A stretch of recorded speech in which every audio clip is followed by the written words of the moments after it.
Good morning, everybody.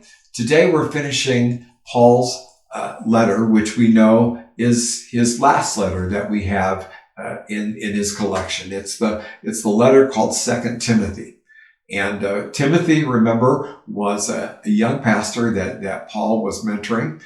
He's a pastor at the church in Ephesus, and Paul's writing to encourage him.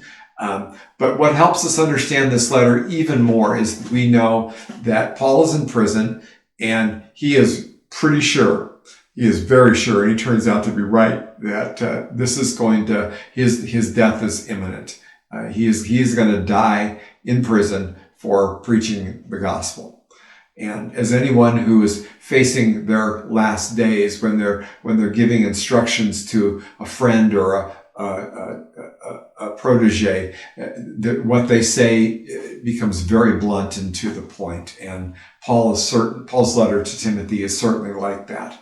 Now, in chapter 3, Paul concluded with reminding Timothy of the importance of God's word and the fact that it's the really only source of truth. And it's practical and it's powerful, and it's powerful in that it gives us wisdom that points us to Jesus. The scriptures teach us what is true. That the scriptures also reveal to us where we're not walking our talk and where we're wrong. And then also the scriptures prepare and equip us for doing good and what is right. And Paul begins this chapter 4 with just this simple word: Timothy, preach the word. Preach God's word. Give your congregation what is good teaching. And so in verses 3 and 4, we read these words. It says, For a time is coming when people will no longer listen to sound and wholesome teaching.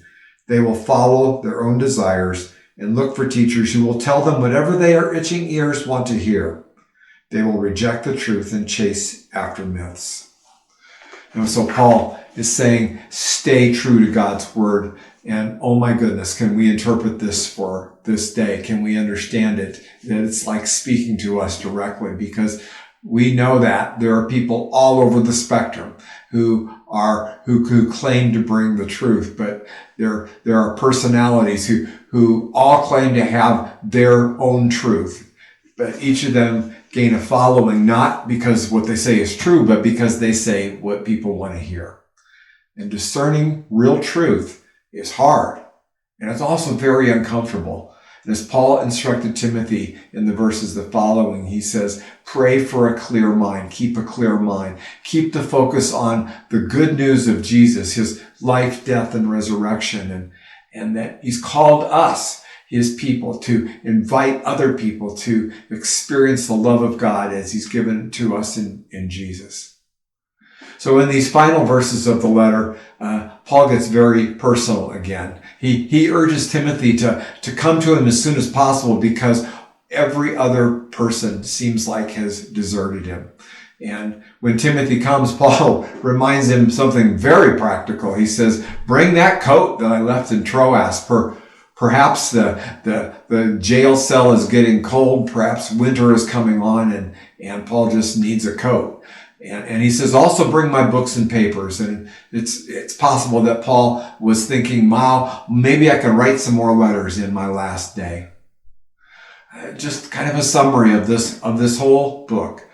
Paul's message to Timothy and to us reminds us that following Jesus will involve suffering, and it involves struggle. But suffering and discomfort do not mean that Jesus has abandoned us. In fact, it's a sign that he's still there.